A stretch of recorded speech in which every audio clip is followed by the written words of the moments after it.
Capítulo 2. Falando a verdade, era muito desagradável para mim. Eu havia decidido jogar, mas não esperava começar substituindo uma outra pessoa. Eu estava até mesmo um tanto desnorteado e, ao entrar no salão de jogo, deu-me uma sensação de desconforto. Ao primeiro olhar, tudo me desagradou. Não podia suportar esta servilidade dos folhetins do mundo inteiro e, sobretudo, dos jornais russos, nos quais, a cada primavera, nossos folhetinistas impõem estes dois temas. O primeiro, a magnificência e o luxo dos salões de jogos nas estações de águas à beira do Rim. E, em segundo, os pedaços de ouro acumulados sobre as mesas. Os folhetinistas, entretanto, não são pagos para dizer isso. É pura subserviência. Tais salões são despidos de todo esplendor e não apenas o ouro não se encontra sobre as mesas, como é raro nesses recintos.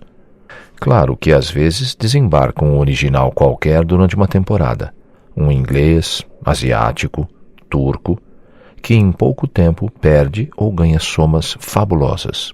Mas, quanto ao movimento normal, ele é feito de alguns florins e há muito pouco dinheiro sobre as mesas. Ao entrar, pela primeira vez em minha vida, permaneci algum tempo sem ousar me entregar ao jogo. Ademais, fui retido pela multidão. Mas, caso estivesse só, creio que teria saído ao invés de jogar. Meu coração batia forte, confesso, e faltava-me o meu sangue frio. Estava convencido há muito de que não deixaria Roletenburg do mesmo modo como havia chegado. Um acontecimento radical e decisivo interferiria infalivelmente em meu destino. É preciso e assim será. Por mais ridícula que seja esta esperança que depositei na roleta, me parece mais ridícula ainda a opinião geralmente aceita, segundo a qual seria absurdo esperar alguma coisa do jogo. Por que o jogo seria pior do que outras maneiras de ganhar dinheiro?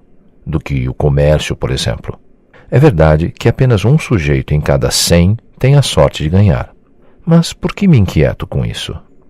Resolvi, de qualquer forma, examinar bem e não começar nada de sério naquela noite. Se algo ocorresse, seria por acaso e de passagem. Era o que havia decidido. Além disso, era preciso estudar o próprio jogo, pois, apesar das inúmeras descrições da roleta que havia lido com avidez, eu não compreendi as combinações do jogo senão quando as vi com os meus próprios olhos. Mas, de início, tudo me pareceu sujo, repulsivo. Não falo dos rostos inquietos que se comprimem às dezenas, às centenas, ao redor das mesas, já que não vejo nada de sujo no desejo de ganhar com os menores meios a maior soma possível. Sempre me pareceu estúpido o pensamento de um moralista muito satisfeito consigo mesmo e sem carências, que dizia a um jogador que argumentara arriscar pouca coisa. É pior ainda, pois trata-se de uma cobiça medíocre. Como se a cobiça medíocre e uma grande cobiça não fossem a mesma coisa. O que é mesquinho aos olhos de Rothschild é opulência aos meus. O que é um ganho ou uma perda nem sempre é visto da mesma maneira pelas pessoas, não só na roleta. O lucro é sórdido em si mesmo? A questão é outra, e não será aqui que a resolverei. Como eu estava no mais alto grau possuído pelo desejo de ganhar, toda essa cupidez infame, se quiserem, era-me, desde a minha entrada no salão, mais próxima, mais familiar, por assim dizer.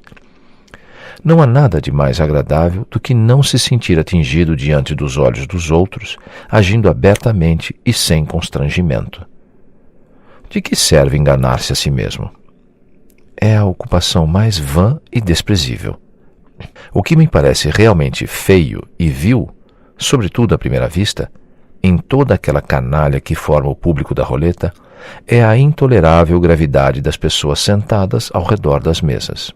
Eis porque isso marca um limite que separa o jogo de mauvais genre daqueles que são adequados a um homem de verdade. Nota de rodapé. Mauvais genre, de gênero ruim. Final da nota de rodapé. Há dois jogos, o dos cavalheiros e o da plebe. Podemos distingui-los muito severamente e, entretanto, falando a verdade, o quanto é infame essa distinção. Um cavalheiro, por exemplo, arrisca 5 ou 6 luíses. Nota de rodapé. Luís, antiga moeda francesa de ouro, cuja cunhagem principiou sob Luís XIII no século XVII. Final da nota de rodapé. Raramente mais, ainda que possa, caso seja muito rico, jogar 1000 francos. Mas contém-se por amor ao jogo simplesmente para se divertir, para estudar os processos dos ganhos e das perdas. Não se interessa de modo algum em ganhar. Se ganha, pode, por exemplo, rir em voz alta, fazer um agrado a qualquer de seus vizinhos. Pode mesmo tornar a jogar o que ganhou, dobrar a aposta, mas tão somente por curiosidade, para testar a sorte, para calcular as combinações, jamais pelo desejo vulgar de ganhar.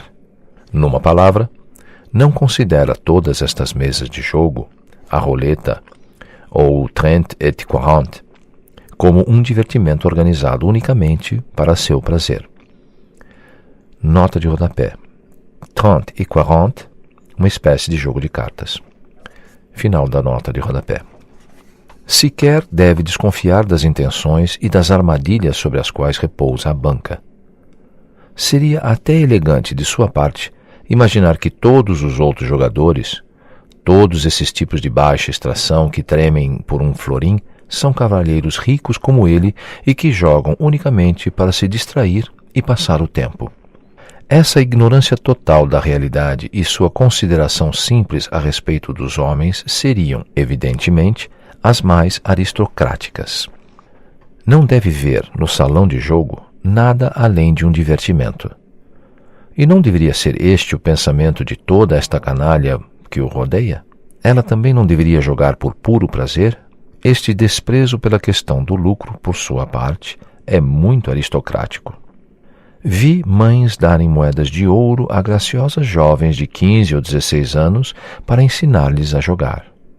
A menina, ganhando ou perdendo, se retirava extasiada, sempre com um sorriso. Nosso general aproximou-se da mesa com uma sólida segurança.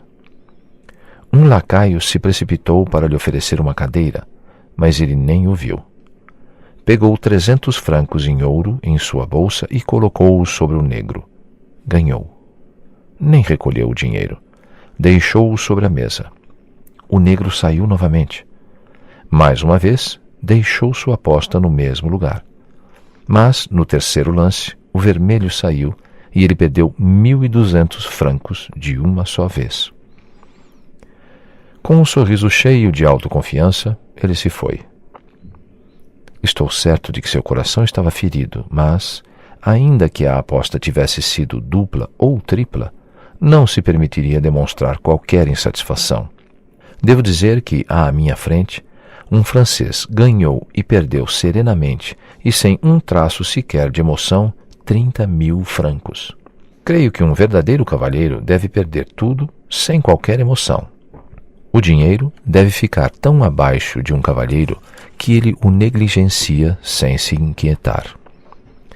Claro, é muito aristocrático parecer ignorar o quanto todo aquele ambiente é vulgar e devasso. Entretanto, a atitude contrária é muitas vezes igualmente distinta. Notar, quer dizer olhar e mesmo observar, seja através de um binóculo, toda essa canalha, mas considerando toda essa turba e toda esta lama como uma espécie de divertimento, uma representação organizada para o descanso dos cavalheiros. Podemos nos misturar a esta turba, mas olhar em torno com absoluta convicção, mantendo-se como espectador e sem se permitir ser envolvido em sua composição. Por outro lado, não convém tampouco observar com excessiva insistência. Novamente, isto seria indigno de um cavalheiro, pois, em todos os casos, este espetáculo não merece uma atenção tão continuada. E, em geral, existem poucos espetáculos dignos da atenção de um cavalheiro. Ora, eu tinha a impressão de que tudo aquilo merecia, ao contrário, uma atenção muito firme, sobretudo para quem não veio apenas observar, mas se unir sinceramente e de boa fé a toda esta canalha. Quanto às minhas convicções morais mais secretas, elas não têm, evidentemente, lugar nas considerações atuais. Tudo bem, disse isso por desencargo de consciência. Mas observarei o seguinte: desde algum tempo, é para mim muito desagradável adequar minhas ações e meus pensamentos a qualquer critério moral. Tenho me voltado para uma outra direção. Cabe à gentalha fazer o papel sujo. Não estou longe de crer que este pretenso jogo esconde furtos comuns que são cometidos em volta da mesa. Os croupiers, nas cabeceiras das mesas, verificam os lances e fazem as contas. Tem um trabalho massacrante. Eis aí, mais uma vez, a canalha. Franceses na maior parte. Se registro estas observações, não é para descrever a roleta. É pensando em mim mesmo, para traçar uma linha de conduta futura. Não é raro, ao contrário, é comum, quero dizer, que a mão de alguém se estenda através da mesa e se aproxime do que você ganhou.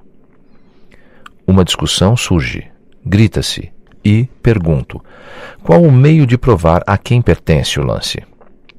De início, toda esta comédia era indecifrável para mim. Compreendia mais ou menos que se apostava sobre os números, sobre o par ou o ímpar, sobre as cores. Naquela noite, decidi arriscar apenas 100 dos florins de Paulina. O pensamento de que estava debutando como jogador de outra pessoa me perturbava. Era uma sensação muito desagradável, da qual pretendia me livrar o mais rápido possível.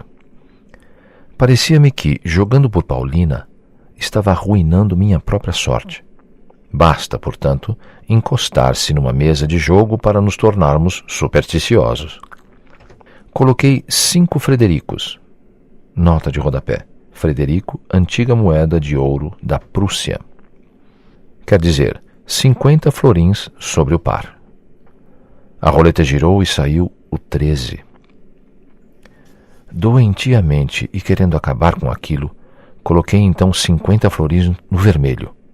E saiu o vermelho. Deixei os 100 florins sobre o vermelho, que saiu novamente. Deixei tudo e ganhei mais uma vez. Coloquei 200 florins na dúzia do meio, sem saber o que aquilo poderia me dar. Pagaram-me o dobro do meu lance. Ganhei, pois, 700 florins. Mas eu experimentava estranhas sensações. Quanto mais ganhava, mais sentia ganas de sair dali. Parecia-me que eu não teria jogado desta forma se fosse para mim. Coloquei então os 800 florins no par. 4, disse o croupier. Deram-me mais 800 florins, e reunindo tudo, fui ao encontro de Paulina. Estavam todos passeando no parque, e só a encontrei durante o jantar. O francês não estava lá, e o general aproveitou esta ausência para me dizer tudo o que guardava no coração. Entre outras coisas, observou que não desejava me ver na mesa de jogo. Segundo lhe parecia, era algo muito perigoso para mim. Seja como for, isso me compromete. Não tenho o direito de controlar sua conduta, mas penso que saberá entender o que digo. Aqui, segundo o seu hábito, deixou a frase em suspenso. Eu lhe disse secamente que dispunha de pouco dinheiro e que não arriscava perder muito. Voltando para casa, tive tempo de entregar a Paulina o seu dinheiro e lhe dizer que, doravante, eu não jogaria para ela. Por quê? Perguntou inquieta. Porque quero jogar para mim, respondi olhando-a com surpresa, o que me embaraçou. Quer dizer que continua acreditando que a roleta é sua única saída? Sua tábua de salvação? Perguntou com um sorriso debochado. Respondi muito seriamente que era verdade. Quanto à minha certeza de que infalivelmente ganharia, eu admitia que parecia ridícula, mas que me deixassem em paz. Paulina Alexandrovna me ofereceu dividir o lucro do dia e me estendeu 80 Fredericos, propondo que continuássemos nessas condições. Recusei categoricamente. Disse que era impossível jogar para os outros, não porque não quisesse, mas porque assim estava certo de que perderia. E, entretanto, disse ela, por mais idiota que isso seja, eu também não tenho qualquer esperança a não ser a roleta. É preciso, portanto, que jogue para mim. Dividiremos meio a meio. E o fará, está claro. Ditas estas palavras, ela se afastou sem escutar meus protestos.